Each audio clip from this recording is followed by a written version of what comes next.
Bonjour à tous. Dans cet épisode un peu à part, on va se pencher sur les notions à assimiler pour comprendre l'origine des propriétés thermiques, qu'on verra du coup, sans surprise, lors du prochain épisode. On va notamment voir la différence qui existe entre ce que l'on appelle la température et ce que l'on appelle la chaleur. Dans le langage courant c'est pareil, mais en science, pas du tout.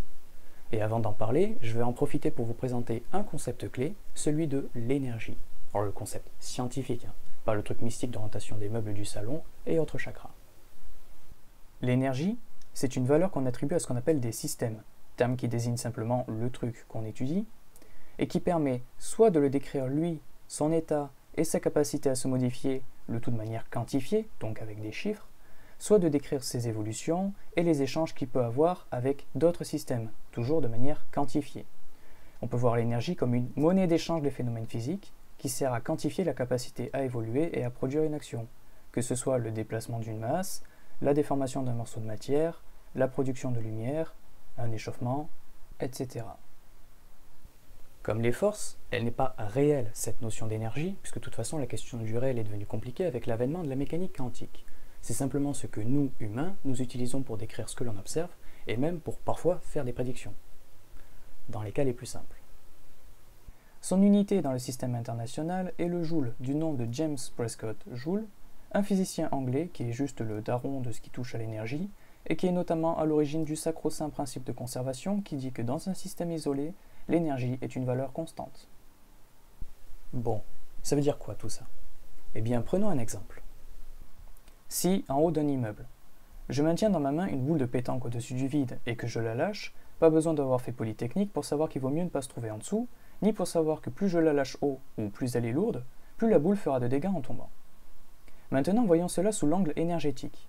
Le système que l'on étudie ici, c'est la boule. Lorsque je la tiens au-dessus du sol, d'un point de vue physique, je lui fournis une certaine quantité d'énergie potentielle de pesanteur, ou EPP. Alors on dit potentiel parce que tant que je tiens la boule dans ma main, il ne se passe rien, il n'y a pas d'évolution. Mais dès que je la lâche, on va voir une évolution puisqu'elle va tomber. C'est une sorte de réserve accumulée qui n'attend que de pouvoir s'évacuer. Et de pesanteur sous-entend que c'est le champ de gravité terrestre qui lui fournit cette énergie. Mais comment quantifier cette énergie? Comment savoir quelle valeur lui mettre? Eh bien, ceux qui ont bossé dessus ont fini par trouver une relation toute simple. L'énergie potentielle de pesanteur de notre système, c'est simplement sa masse en kilogrammes, que l'on multiplie par la hauteur par rapport au sol à laquelle il est en mètres, et qu'on multiplie encore par l'accélération de pesanteur, ce qui nous donne une énergie en joules.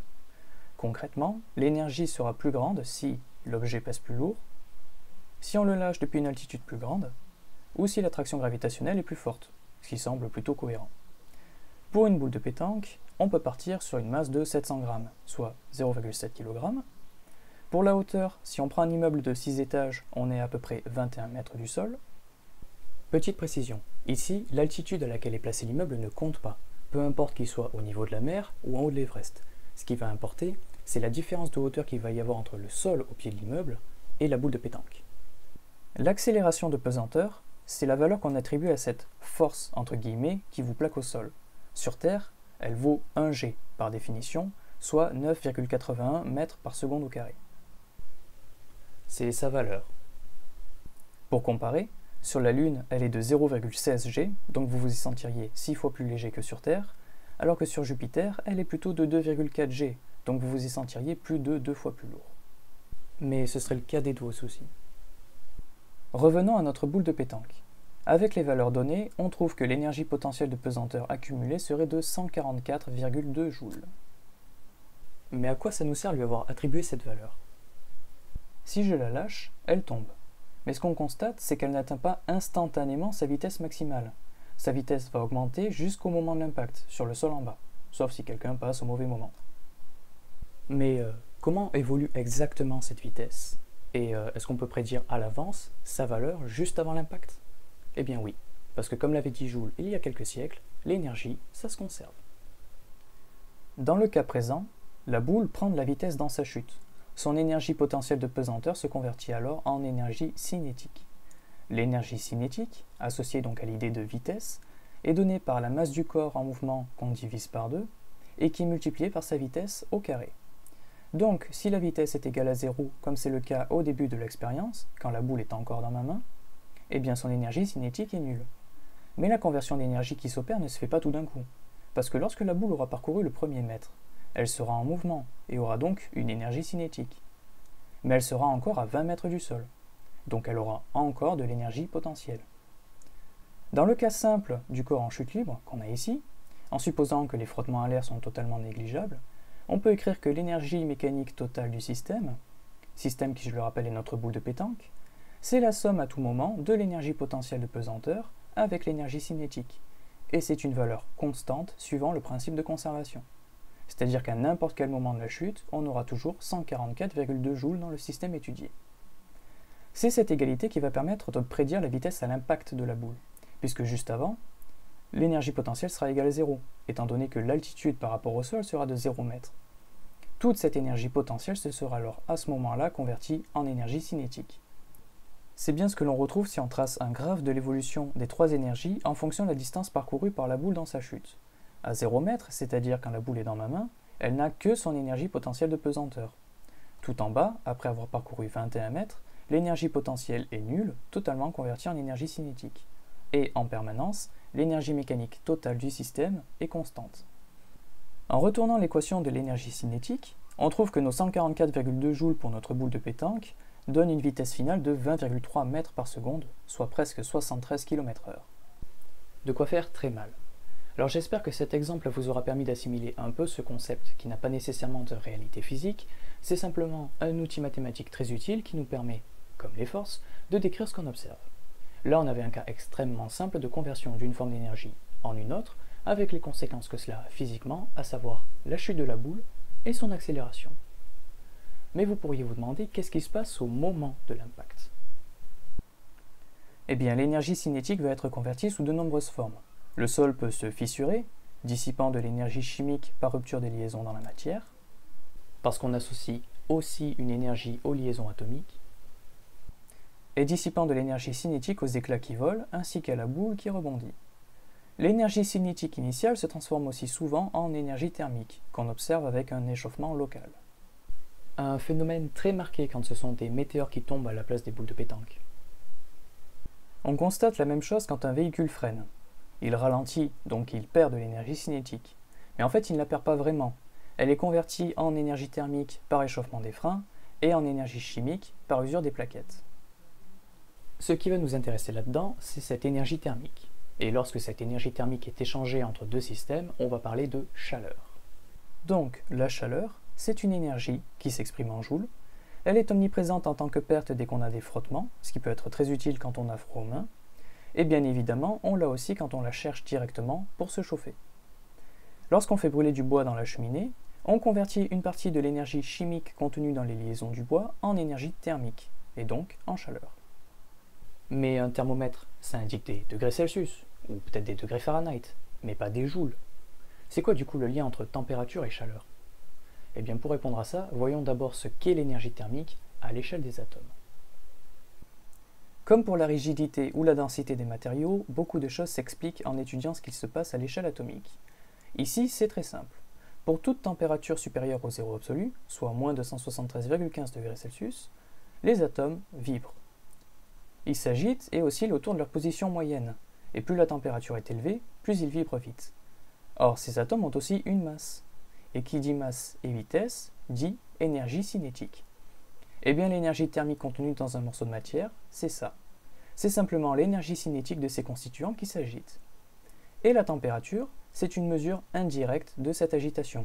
Donc les deux notions sont liées, mais elles ne représentent pas exactement la même chose. Une expérience que vous avez peut-être déjà malheureusement vécue et que je ne vous conseille pas de tenter, consiste à comparer le ressenti au toucher d'un gâteau qui sort du four à 150 degrés avec le plat en métal, qui est lui aussi à 150 degrés. Ils ont beau être à la même température, il y en a un des deux avec lequel vous resterez vraiment pas longtemps au contact.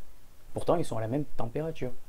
Oui, mais ils n'ont pas emmagasiné la même quantité d'énergie thermique. Dans le même esprit, les étincelles des bâtonnets d'étincelles qu'on met sur les gâteaux d'anniversaire atteignent des températures bien supérieures à 1000 degrés. Pourtant, aucun gâteau n'a jamais été vaporisé à cause de ces étincelles pour le moment. Pourquoi? Eh bien parce que, malgré leur température extrême, l'énergie contenue dans une seule étincelle est ridiculement faible. Concernant la température et sa mesure, comment sont choisies les échelles de température? bien en fait on fait un peu comme on veut en choisissant telle ou telle valeur ou tel phénomène comme référence. C'est pour ça qu'on a le degré Celsius, que vous connaissez très bien, qui se base sur la fusion de la glace et l'ébullition de l'eau, le degré Fahrenheit de nos amis anglophones, qui se base initialement sur la température la plus basse enregistrée durant l'hiver 1708 dans la ville de Danzig en Pologne, et sur la température du sang d'un cheval. Je n'ai rien à ajouter. Mais on a aussi le Kelvin, et pas le degré Kelvin, vous méritez la peine capitale pour oser dire ça, ainsi que le degré centigrade, le degré Rankine et plein d'autres. La vraie échelle de température, c'est celle du Kelvin. Alors je ne vais pas détailler comment elle a été choisie. Mais pour savoir à quoi elle correspond, eh bien nous avons la chance d'utiliser quotidiennement le degré Celsius. Pour passer en Kelvin, c'est simple, il vous suffit de prendre la même évolution que le degré Celsius, c'est-à-dire qu'une hausse de 100 degrés Celsius, c'est pareil qu'une hausse de 100 Kelvin, sauf que le zéro de l'échelle Kelvin est déplacé de façon à correspondre au zéro absolu. Donc on a juste un décalage entre ces deux échelles. C'est normalement l'unité de température qu'on utilise lors des calculs. Bon, résumons ce qu'on a vu jusqu'à présent. L'énergie, exprimée en joules, c'est un concept mathématique très utile pour décrire les systèmes, leur état, leur capacité à changer, leurs évolutions et les échanges possibles entre eux. C'est une valeur attribuée suivant certaines formules, qui ont en fait été écrites pour correspondre à ce qu'on peut observer lors des expériences, et qui est constante tant qu'il n'y a pas de perte, comme avec les frottements. L'énergie thermique, c'est l'énergie cinétique associée à l'agitation des atomes ou des molécules dans la matière. La température, c'est une mesure indirecte de cette agitation, et la chaleur, c'est le nom qu'on donne à l'énergie thermique quand elle s'échange entre les systèmes. Maintenant, j'aimerais profiter de la présentation faite de l'énergie pour se pencher rapidement sur son aspect description d'un système et mesure de sa capacité à évoluer. Tout à l'heure, l'étude de notre boule de pétanque nous a permis de calculer qu'elle disposait d'une énergie de 144,2 joules. Mais après l'impact qui a dissipé cette énergie sous de nombreuses formes, la boule est au sol, donc elle n'a pas d'énergie potentielle, et elle est immobile, donc elle n'a pas d'énergie cinétique. Mais que lui reste-t-il? Eh bien, rien. Elle a dissipé toute son énergie afin d'en avoir un minimum, en l'occurrence ici 0 joule. C'est un point important du concept d'énergie, les systèmes cherchent entre guillemets à la réduire autant que possible, en atteignant ce que l'on appelle leur état d'équilibre, en dissipant leur trop-plein de diverses façons. L'énergie est une monnaie dont personne ne veut. Lorsqu'il atteint son état d'équilibre, le système est dit stable, puisqu'il n'évolue plus dans le temps, comme la boule immobile au sol. Et à l'inverse, s'il y a une évolution visible, il sera dit instable. Tout ça permet d'expliquer pourquoi les systèmes vont naturellement tendre vers certains états, comme le glaçon qui fond dans votre verre, la boule qui tombe au sol, ou une casserole qui refroidit. Voilà, je pense que ce sera suffisant pour la prochaine vidéo. J'ai préféré faire un épisode un peu à part pour parler de tout ça, même si du coup ça fait plus pure science physique que science des matériaux, mais sinon j'aurais eu un peu plus de mal à vous présenter les propriétés thermiques correctement, et l'épisode aurait été un peu plus long. Là, au moins, j'ai eu l'occasion de détailler certains points qui me serviront à l'avenir sur d'autres propriétés. Du coup, en espérant que vous ayez bien réussi à assimiler ces concepts, je vous remercie d'avoir regardé cette vidéo et je vous dis à la prochaine.